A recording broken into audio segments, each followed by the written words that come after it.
ഇപ്പോൾ മുകളിലുള്ള മാറാല തട്ടലും പൊടി തട്ടലും ഒക്കെ കഴിഞ്ഞു. ഇനി നമുക്ക് തറയാണ് ക്ലീൻ ചെയ്യാനുള്ളത്.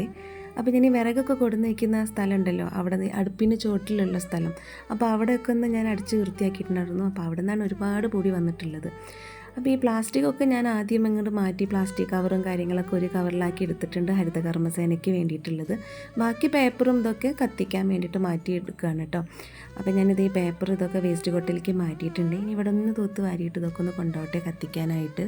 ഇന്ന് ഇതൊക്കെ ക്ലീൻ ചെയ്യാനുള്ള ഏറ്റവും വലിയൊരു ഇൻട്രസ്റ്റ് എന്ന് പറയുന്നത് പൈപ്പിൽ വെള്ളമുള്ളത് കൊണ്ടാണ് കേട്ടോ. ഇനി നമുക്ക് ഈ മാറ്റുകളൊക്കെ ഒന്ന് കഴുകിയിടാനൊക്കെ ഉണ്ട്, അത് ലാസ്റ്റ് ചെയ്യുള്ളൂ. ആദ്യം ഇവിടെ ഒന്ന് ക്ലിയർ ആക്കട്ടെ. ഇനി നമുക്ക് ഇതൊക്കെ തീ കത്തിക്കാണെന്ന് പറഞ്ഞല്ലോ, അപ്പോൾ ആ ഭാഗം ഒന്നുകൊണ്ട് അടിച്ചു വാരിയിട്ട് അവിടെ അങ്ങോട്ട് കത്തിക്കാമെന്നാണ് ഞാൻ വിചാരിച്ചിരിക്കുന്നത് കേട്ടോ.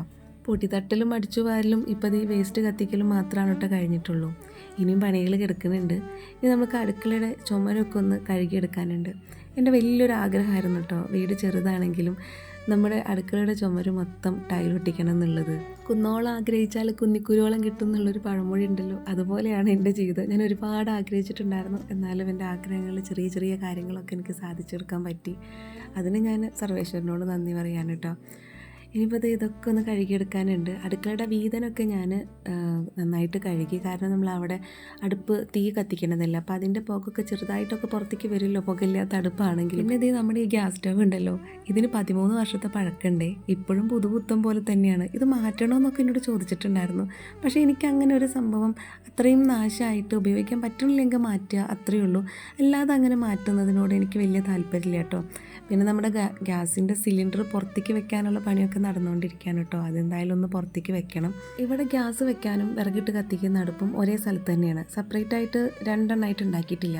എല്ലായിടത്തും അങ്ങനെ കാണുമല്ലോ, വിറകിട്ട് കത്തിക്കാനൊന്ന്, ഗ്യാസ് കത്തിക്കാനൊന്ന്. എൻ്റെ വീട്ടിൽ അങ്ങനെയാണ്, ഇവിടെ അങ്ങനെയല്ല കേട്ടോ. ഇവിടെ രണ്ടും ഒരു സ്ഥലത്ത് തന്നെയാണ്.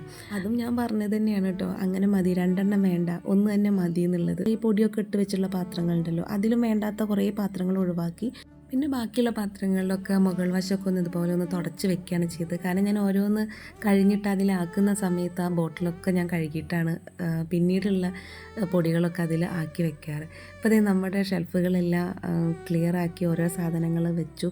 ഇനി നമുക്ക് മൊത്തത്തിലൊന്ന് തുടച്ചെടുക്കാൻ വേണ്ടി മാത്രമേ ഉള്ളൂ കേട്ടോ. അപ്പോൾ എങ്ങനെ ഇന്നത്തെ വീഡിയോ നിങ്ങൾക്ക് ഇഷ്ടപ്പെട്ടാണെങ്കിൽ ലൈക്ക് ചെയ്യാനും ഷെയർ ചെയ്യാനും കമൻറ്റ് ചെയ്യാനും മറക്കരുത്. എല്ലാം ഒന്ന് ക്ലിയറായി കഴിഞ്ഞപ്പോൾ വല്ലാത്തൊരു ആശ്വാസം കേട്ടോ മനസ്സിന്, കാണുമ്പോൾ ഒരു ഭയങ്കര ഒരു സന്തോഷമായിരുന്നു. അപ്പോൾ നമുക്ക് അടുത്ത വിശേഷങ്ങളും അടുത്ത വീഡിയോയൊക്കെ ആയിട്ട് നമുക്ക് വീണ്ടും കാണാം. എല്ലാവർക്കും നല്ലൊരു ദിവസം ആശംസിക്കുന്നു. സ്നേഹത്തോടെ അശ്വതി.